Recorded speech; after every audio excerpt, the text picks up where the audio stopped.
अगर आप गहराई से देखो तो हिंदू लोग एक्चुअली में मूर्तियों की पूजा नहीं करते हैं, बल्कि भगवान की पूजा करते हैं मूर्ति के थ्रू। ये वैसा ही हो गया जैसे कि आप अपने फादर को याद करते हो उनकी फोटो देखकर। फोटो के जरिए आप अपने पिता को याद कर रहे हो और उनको प्यार जता रहे हो, लेकिन इसका मतलब ये नहीं कि आप एक्चुअल पिता को भूलकर सिर्फ इस फिजिकल फोटो को ही प्यार जताने लग जाओ और याद करने लग जाओ। सिमिलरली हर हिंदू जानता है कि यहाँ पर मूर्ति के जरिए भगवान की पूजा करी जा रही है, एक्चुअली में उस फिजिकल मूर्ति की पूजा नहीं करी जा रही है। इस चीज का एक अच्छा जवाब आचार्य प्रशांत जी ने दिया था जब मैंने उनके साथ बात करी थी। मूर्ति जो है वो एक सफल प्रयोग रहा है। मूर्ति अमूर्त तक जाने का एक अच्छा साधन रही है। और जब मूर्ति पूजा की जाती है तो उसमें कभी नहीं कह दिया जाता कि मूर्ति सत्य है। उसमें यही कहा जाता है कि मूर्ति के माध्यम से मैं सत्य में प्रवेश करूंगा, साकार के माध्यम से मैं निराकार में प्रवेश करूंगा। ये जो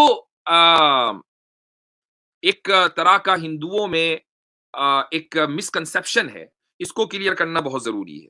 ये जो कहा ना, आप अपने बाप की तस्वीर देखकर बाप को याद करते हैं, हम मूर्ति देखकर खुदा को याद करते हैं।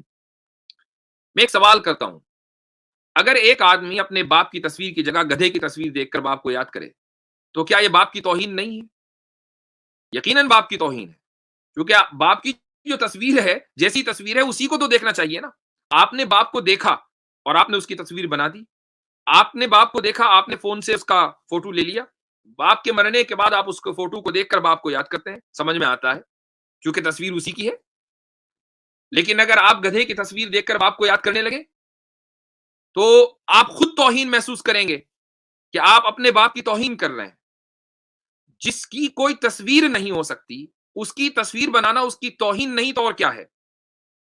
एक और मिसाल ले लीजिए, जगह जगह जो सरकारी दफातर हैं मसलन, वहां पर मोदी जी की तस्वीर लगी हुई है, जो कि मुल्क के प्राइम मिनिस्टर हैं।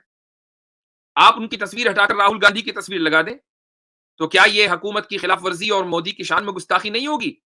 जितने मोदी भक्त होंगे वो कहेंगे कि भाई ठीक है, राहुल ने भी दाढ़ी रखी हुई है, मोदी ने भी दाढ़ी रखी हुई है, इसका मतलब ये नहीं राहुल गांधी को की तस्वीर मोदी की जगह लगा दी जाए। मोदी की तस्वीर मोदी की तस्वीर है, राहुल गांधी की तस्वीर राहुल गांधी की तस्वीर है। आप एक इंसान की तस्वीर दूसरे इंसान की नहीं बना सकते। तो जिसकी कोई तस्वीर हो ही नहीं सकती, जिसका कोई शेप नहीं, कोई फॉर्म नहीं, उसकी तस्वीर बनाने का क्या मतलब? और ये तो फिर खुदा है।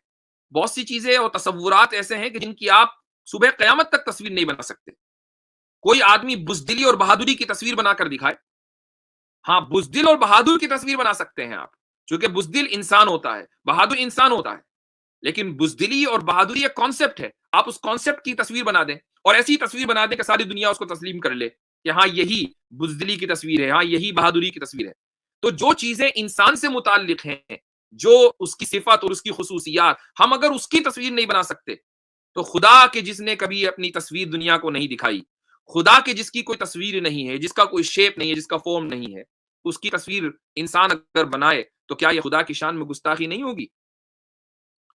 अच्छा, अब धौरव राठी अपनी इस बात को जस्टिफाई करने के लिए साथ में ये भी कहते हैं, देखिए उनके कमेंट में, some Muslim saying that how can there be idol of God when he has no body. कुछ मुसलमान ये कह रहे हैं कि खुदा की तस्वीर कैसे हो सकती है, उसका मुजस्समा कैसे हो सकता है जबकि खुदा का कोई जिस्म नहीं है। Well, hadith al-Bukhari and Muslim quote Prophet Muhammad sallallahu alaihi wasallam is saying, if any one of you fighting with his brother, he should avoid his face, for indeed Allah created Adam in his image. एक तो हवाला इन्होंने ये दिया। दूसरा हवाला ये दिया Quran 38:75, God Allah says, O Iblis, what prevented you from prostrating yourself before him, meaning Adam, whom I created with my two hands? Did you become too proud or have you always been arrogant? यहां इन्होंने एक हदीस और एक आयत का हवाला दिया है। सबसे पहले आयत ही को ले लेते हैं। आयत में कि I created him, I created Adam with my two hands, इससे वो ये साबित करना चाह रहे हैं कि खुदा के हाथ हैं। जब हाथ है तो फिर बॉडी है। तो ये जो आयत है इसके ताल्लुक से इसकी वजाहत करना जरूरी है। ये आपके सामने जो स्क्रीन शॉट है इस वक्त, ये तफसीर कुर्तुबी का है और बड़ी क्लासिकल तफसीर है। उसमें इस आयत के माना बयान किए गए हैं।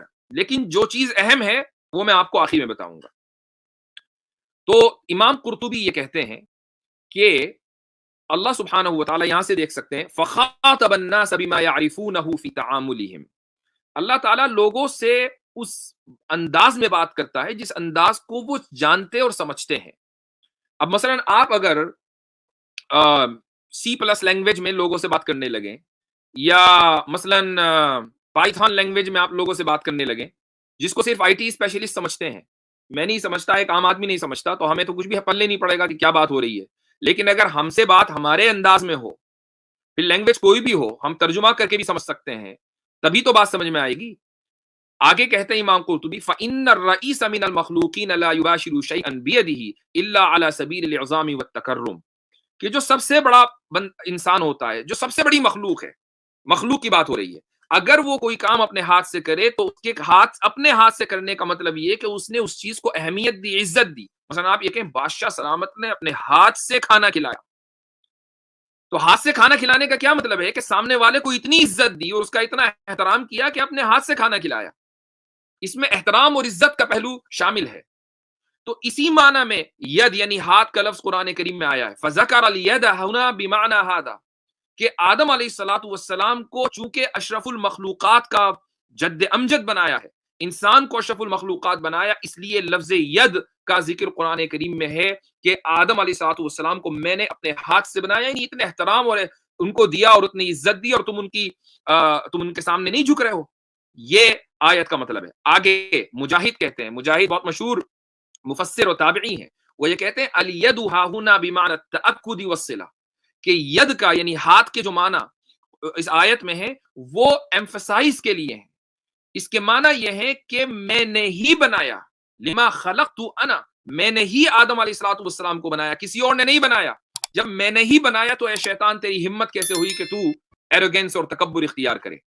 آگے اگلی لائن میں لکھا ہوا ہے وقیل التشبیہ فی الید فی خلق اللہ تعالی دلیل علی انہ لیس بمعنی النعمۃ والقوۃ والقدرہ وانما ہما صفتان من صفات ذاتہ تعالی. یہ ایک اور اپروچ ہے جو اہل سنت والجماعت میں ہے، وہ یہ کہ ید کے معنی یہاں پر نعمت یا قدرت کے نہیں ہے، بلکہ ید ایک صفت ہے خدا کی، ایک کوالٹی ہے، اور وہ کوالٹی کیسی ہے، اس کی حقیقت کیا ہے، یہ دنیا کو نہیں معلوم.